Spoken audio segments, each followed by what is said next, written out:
Voilà. Donc là, vous êtes en haut-parleur, Alan. Donc, Ok, bonjour. Oui, voilà. bonjour Alan.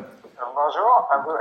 Alors je suis le vice-président culture sport de Pleurmel Communauté. À mes côtés, il y a Ronan Cognard que vous connaissez bien, Oui, bien sûr. et Bruno Sotti qui est donc le directeur du Centre de l'imaginaire arthurien. Et nous avons 4 journalistes qui sont impatients de vous poser des questions et de vous écouter. D'accord, très bien. Moi aussi. De pas de m'écouter. Au premier. Vous n'étiez jamais venu en Brocéliande, c'est ça? Brocéliande pour jouer. En fait, j'ai pas le souvenir d'avoir joué en Brocéliande. Y aller, bien entendu, mais pas pour m'exprimer. Juste pour laisser le Brocéliande s'exprimer. Mais moi-même, non, pour lui répondre, je lui ai répondu en fait je répondis par disque interposé en fait en sortant mon premier single personnel qui s'appelait Brocéliande et qu'on avait placardé avec des copains dans les rues de Paris et de Bretagne et des affiches Brocéliande, Adam Steven. On est en juillet 70. Formidable. Alors, 54 ans, oui, effectivement, pour que ça se traduise, sur scène, en fait. Et grâce à une rencontre, c'est ça, avec Ronan Cognard? Oui, je sais pas comment Ronan a eu l'idée, mais c'est lui qui m'a proposé l'occasion d'une rencontre, effectivement, donc j'en rêvais en fait, et donc ça se réalise. Qu'est-ce que ça représente pour vous de jouer dans ce lieu? Brocéliande, si j'ai donné ce nom à mon premier single, c'est quand même que ça a un sens de fondement en fait, c'est une sorte de fondement en fait de toute ma vie en fait, puisqu'elle est quand même Brocéliande, elle est basée sur toute cette mythologie, toute cette légendaire celtique. Elle est vraiment centrée dessus, quoi. Même si l'aspect, il y a des aspects, tout ça, c'est un univers ouvert, hein, c'est un univers tellement, c'est plus qu'un univers, puisque c'est même un multivers, puisque c'est infini, et ça passe dans des mondes parallèles, des mondes qui sont tout à fait concrets dans certains cas, parce que à la base c'est concret, puis il y a tout ce qui est dans l'imaginaire, et parfois c'est entre les deux.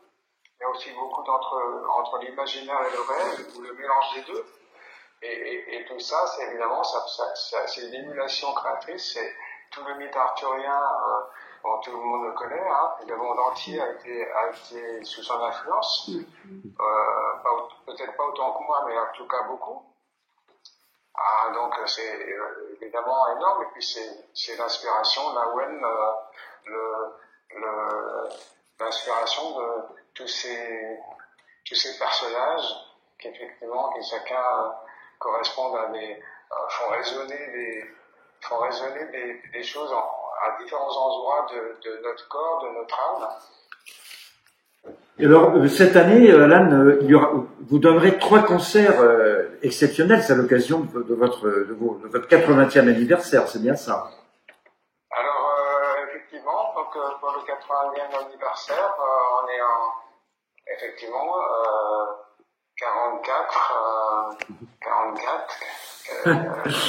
2024, effectivement. Et ça a commencé par 2 concerts là en église à Rennes. Qui a déjà eu lieu Et après, c'était Glasgow. Là, c'était en janvier, donc c'était le mois d'anniversaire. Puis là, on n'est pas très loin. Effectivement, au printemps, donner Brocéliande, je trouve que c'est vraiment quelque chose qui marque. Ça fait toujours plaisir, en fait, quand même, de marquer des dates comme celle-là. Bien sûr, mais Ça fait. Pour Pleurmel Communauté, évidemment, il faut le centre de l'image arthurien. C'est pour Concoré. Et pour Concoré. C'est un grand honneur et c'est un événement exceptionnel que nous accueillons vraiment, non seulement à bras ouverts, mais avec passion et avec impatience. Parce que du coup, cette tournée, c'est une tournée qui s'était orientée surtout pour des églises et des cathédrales, et puis les églises et les cathédrales, on sait que les cathédrales en particulièrement justement gothiques, ou des églises néo-gothiques ou néo-gothiques, et on sait que le gothique, qu'est-ce qu'il a voulu représenter, c'est presque exprimer dans la pierre, exprimer des forêts, en fait, d'une certaine manière. C'est une forêt minérale. Absolument. Et donc cette projection justement de passer de l'église en pierre à l'église formée par la nature, quoi de mieux? Absolument. Tout à fait.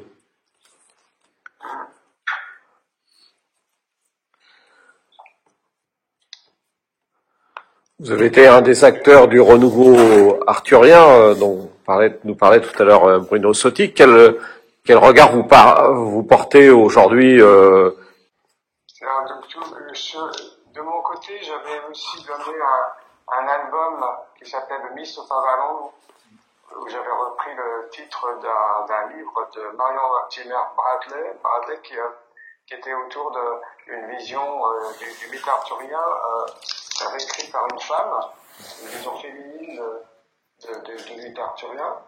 Et puis c'était aussi quand même que c'était une sorte de passage obligé par moi-même, en fait, de passer, parce que finalement j'arrivais à le numéro je sais pas combien d'albums, mais sans avoir consacré un album à cette matière de Bretagne. C'était quand même, à part cette chanson de Brocéliande, c'était quand même un peu bizarre. Et donc il fallait un jour que je le fasse, et là c'était donc, j'avais commencé à travailler au milieu des années 80, puis il a pu sortir en fait que en 91, c'était The Mists of Avalon, avec donc un certain nombre de titres. Donc c'était aussi mon approche, sachant que tout au long de tous les aspects, sans parler d'Arthur, mais parler de la mythologie celtique de manière générale, elle m'a imprégné quand même depuis toujours, depuis l'enfance, et elle m'imprègne une grande partie de ma musique. Et c'est même pas, d'ailleurs le même single de 70, de l'autre côté c'est Chanson à boire, son anarchiste. Oui. Et on pourrait considérer que on est vraiment, c'est pas tout et son contraire, ou le grand écart, mais en réalité c'est pas du tout un grand écart ce coup de cidre, parce qu'en fait on peut pas séparer dans le monde dans l'écriture, parce qu'elle soit écrite ou orale, celtique, on ne peut pas séparer tous les aspects de la vie, en fait. Donc le côté très légendaire, onirique, philosophique, spirituel, etc., donc quelquefois un peu éthéré, ou parfois cérébral, eh bien, mais ça n'empêche évidemment pas ni l'humour, ni un coup d'hydromel. Ça va avec. Et heureusement que l'hydromel, on arrive à le sublimer en le remplaçant par... On a nos hydromels qui ne sont pas forcément l'hydromel lui-même. La musique, c'est un hydromel aussi. Donc on peut mettre de l'eau dans le cidre sans que ça pose problème, parce que la musique aide. Tout à fait. Comme l'aide, c'est aussi un verbe d'ailleurs. Est-ce que vous pouvez également nous parler du répertoire, enfin du style de cette tournée 2024 qui s'appelle Cœur et âme. Alors je n'arrive pas à le prononcer en breton.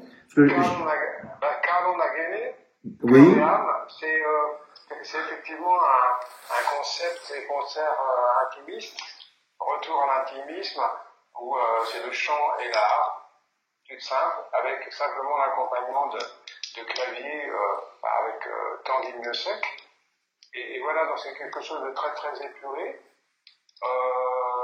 qui colle bien évidemment avec le cadre de Brocéliande.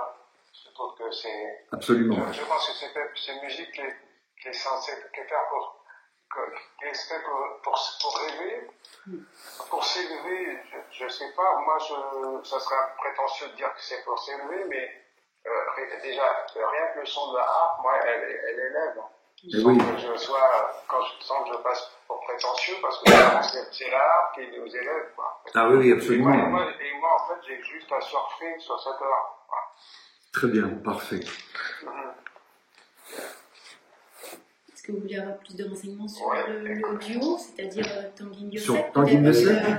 Alan, si vous pouvez nous toucher 2 mots sur Tanguy Miossec, la personne qui sera au clavier avec vous. Ah ben, c'est quelqu'un qui joue le piano et les claviers dans différentes formations et que j'ai connu grâce à d'autres musiciens qui m'accompagnent et donc excellent musicien sur la place de Rennes d'origine brestoise et c'était une forme de Paris parce que c'était on se connaissait pas donc je l'ai connu, on s'est connu et puis dès les premiers concerts, on a démarré cette tournée en juin 2023, juin dernier, dans l'église de Host en Italie. Et ça a été formidable, quoi. Et donc du coup, on avait dès d'emblée, on avait répété dans une église de la région rennaise. Et ensuite, donc ce concert en Italie qui a vraiment été un énorme succès. Et ce qui fait qu'après, j'ai pu venir sans appréhension à la cathédrale de Tréguier. On a doublé le concert d'ailleurs de Tréguier en juillet. Et puis ensuite, c'était la cathédrale de Quimper, fin juillet, qui a été aussi un gros succès. Vraiment, ça s'est super bien passé parce que il y a aussi, bien sûr, il y a Tanguy Miossec, mais il y a aussi un excellent ingénieur du son, parce qu'évidemment, que ça soit dans l'église ou la Brocéliande, il faut quand même aussi du son, quand c'est l'école nationaux. Bien sûr. Et nationaux, aujourd'hui, on arrive à faire vraiment des choses formidables. Parce que le but, c'est d'arriver à un son amplifié qui soit aussi beau qu'un son purement acoustique. Quoi. Parfait. Même si, en même temps, je ne déroge pas à mes recherches. C'est-à-dire que je parlais un peu de tout et son contraire, il y a un peu ça aussi dans la musique, en fait. Moi, j'adore le son tout à fait pur de l'arabe cristallin, etc. Ça m'empêche pas d'avoir envie parfois de complètement le modifier, etc. En élargissant tous le possible technique, en fait, puisque l'humanité n'a jamais cessé de progresser techniquement, y compris en musique. Quand on a démarré juste à taper sur une pierre ou un bout de bois, on est passé ensuite au violon. C'était une forme de sophistication.